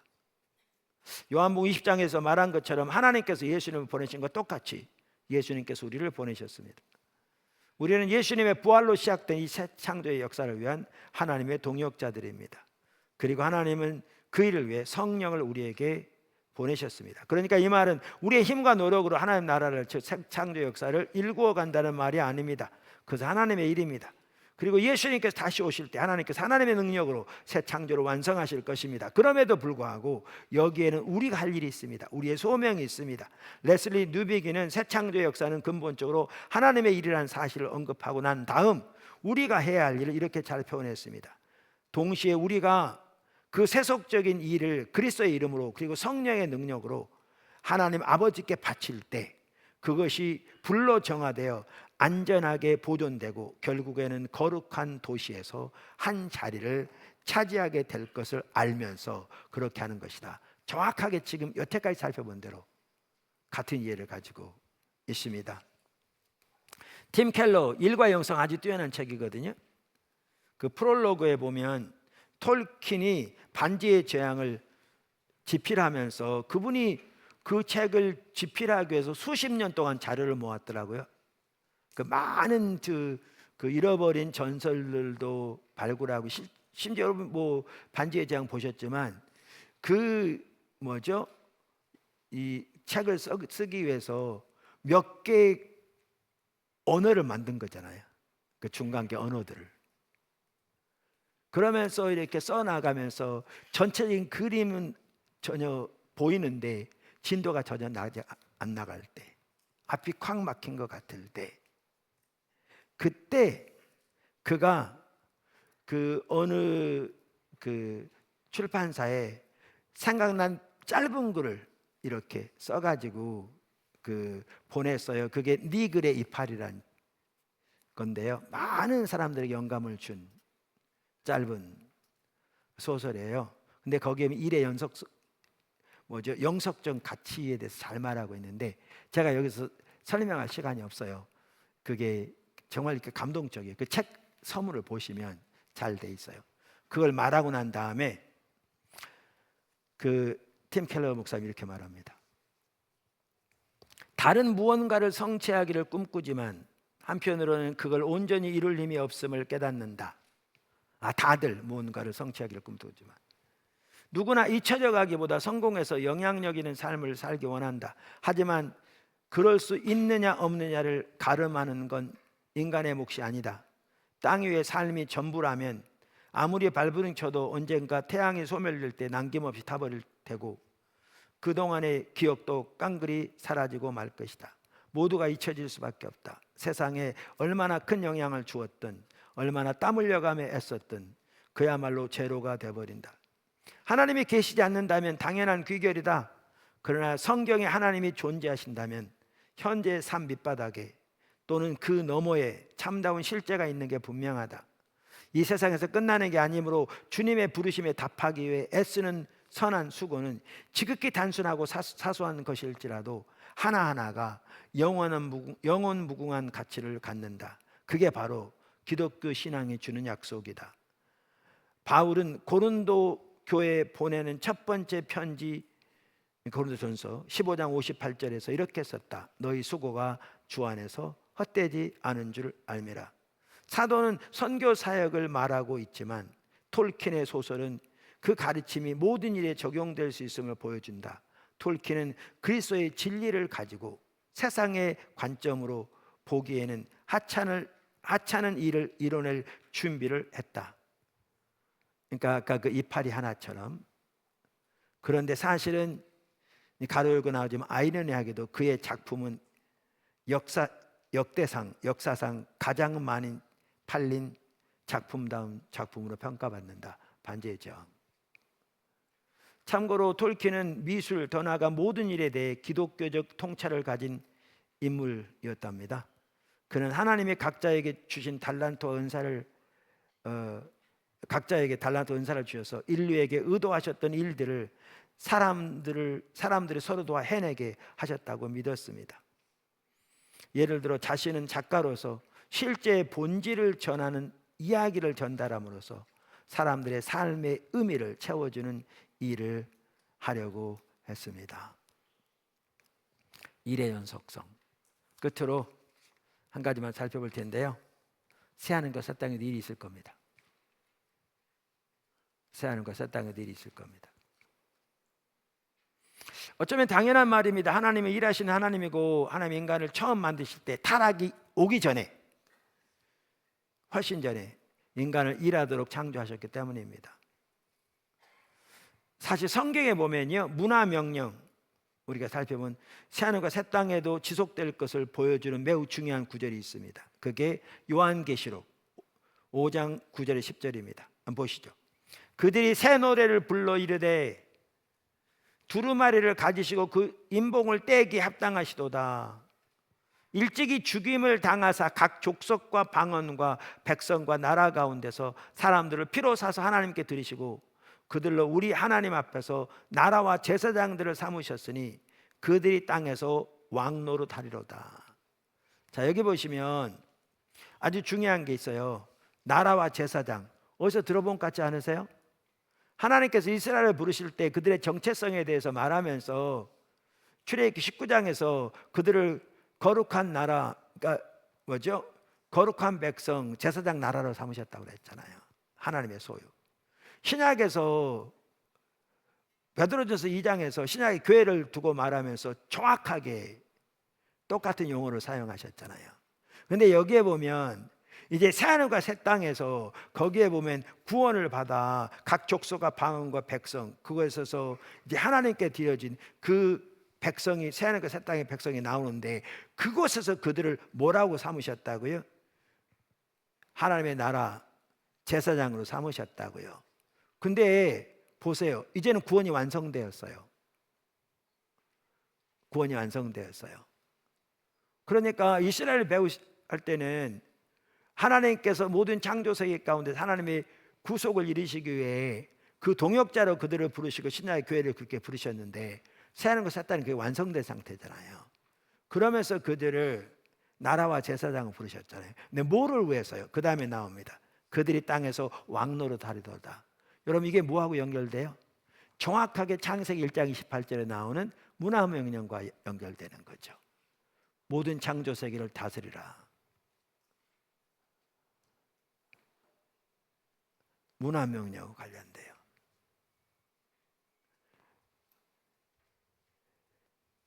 그래서 이걸 보면 이제 우리가 성경 이야기에 나오자 하나님이 모든 창조 세계를 창조하시고 인간의 반역이 일어나고 하나님의 구속이 시작되어 아브라함을 부르시고부터 시작해서 이스라엘 쭉 나오시고 하나님의 아들이 오셔서 구속을 성취하시고 또 교회를 통해 그 선교를 이루어 가시고 그리고 예수님이 다시 오셔서 구속을 완성하시는 이 성경 이야기 이것이 완성되면 타락 이전에 하나님이 인간을 처음 만드시고 그들에게 문화명령을 주신 것처럼 바로 이 새하늘과 새 땅에 그 문화명령이 지속되는 걸 볼 수 있어요. 원래 하나님이 의도하신 목적과 방법과 방식대로 목표대로 성경이 명확하게 보여집니다.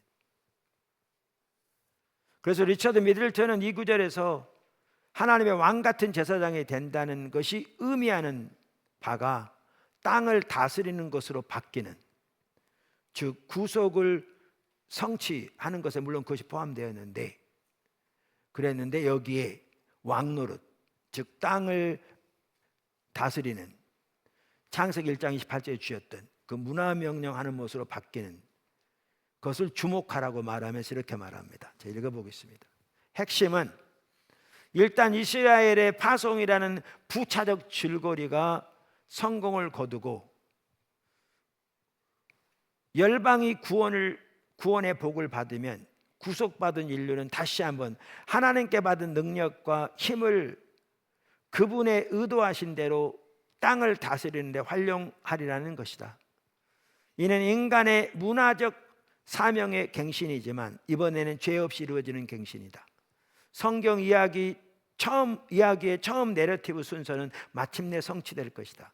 이는 역사적 종말 내지 중단이기는커녕 하나님이나 다른 인간들이나 땅 자체에 대한 인간의 범법이라는 제약이 없는 역사의 참된 시작이다.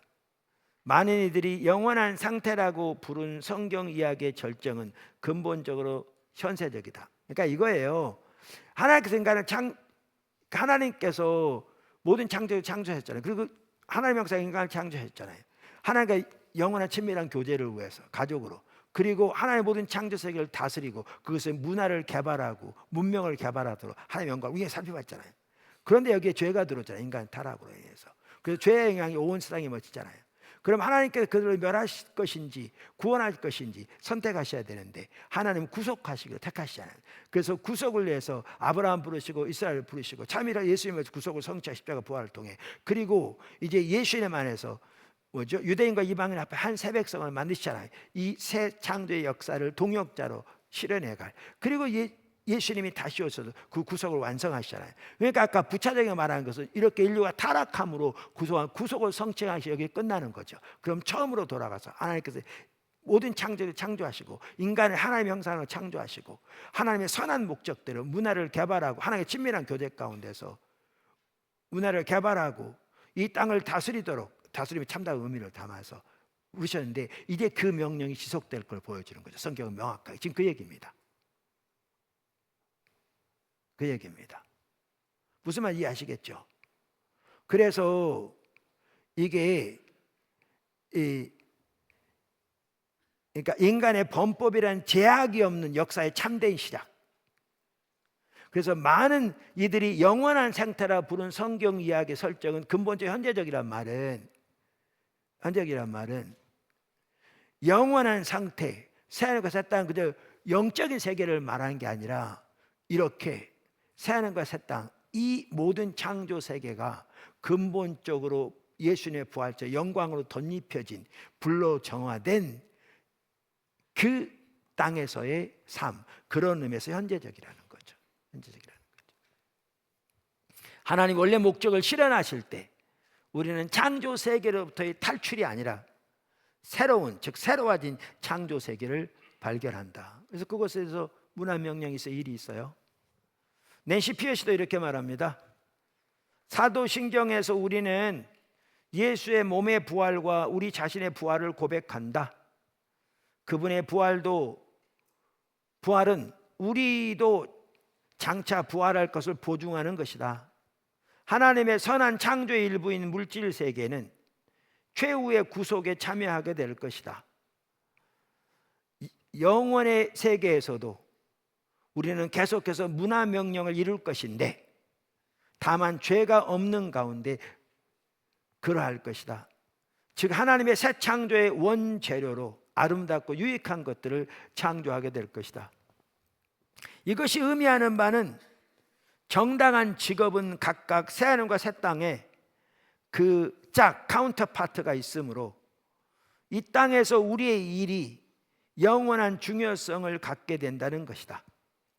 영원의 세계에서의 삶이 어떤 모습일지는 정확히 알 수 없지만 성경이 그것을 새 땅이라고 부르고 우리가 영화로운 몸으로 거기에 살 것을 언급하는 것으로 보아 여기 옛 땅에서 살아온 우리의 삶의 부정은 아닐 것이다. 오히려 이 생이 향상되고 심화되고 영화된 모습일 것이다. C.S. 루이스는 천국과 지옥의 이혼에서 내생의 모습을 그리고 있다. 그것은 알아볼 수 있을 정도로 이 세상의 삶과 비슷하지만 잔디 잎사귀 하나하나가 여기서 경험할 수 있는 어떤 것보다 더 실제적이고 더 충실하고 더 실질적인 모양을 지닌 그런 것이다. 연속성, 불연속성. 그렇다면 우리의 일은 영속적인 그 가치를 가지고 있고요. 새하늘과 새 땅에도 하나님의 문화 명령은 계속될 것입니다. 이렇게 본다면 그래서 하나님의 문화 명령 가지고 성경은 심판하실 거라고 말하고 있잖아 아까. 이렇게 본다면 우리가 하는 일이 그저 밥 벌어 먹기 위한 불가피하게 해야 되는 짐이 아니고요. 우리의 일이, 어제부터 일의 의미를 살펴봤습니다마는 그 타락의 결과로 할 수 없이 우리가 짊어지고 할 저주도 아닙니다. 우리의 일은 정말 하나님께서 우리에게 주신, 우리가 지난 일의 의미를 살펴보면 너무나 소중한 것이고, 거기에 일에 이러한 영속적 가치를 이해한다면 우리는 일에 대한 태도가 완전히 달라질 것이고요, 우리의 삶에 대한 자세도 완전히 달라질 것입니다. 바로 그것을 아까도 말씀드린 대로 누구죠?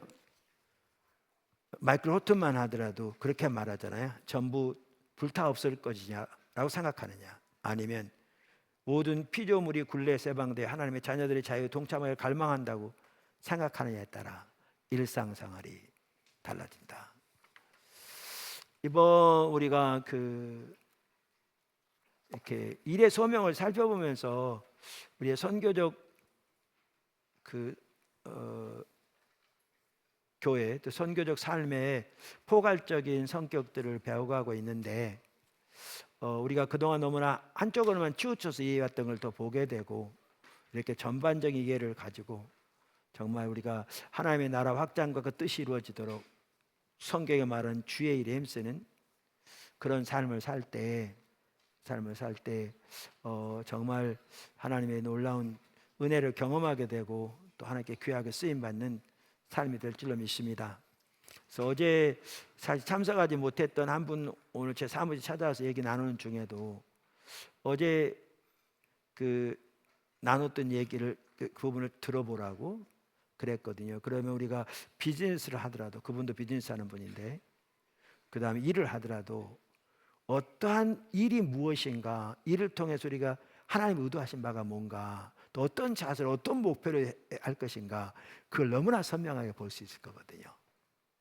그리고 어제 나눈 것처럼 그렇게 하나님이 우리를 이끌어 가신 대로 우리가 함께 할 때 주님의 뒷받침이 있을 거예요. 주님 아신 대로.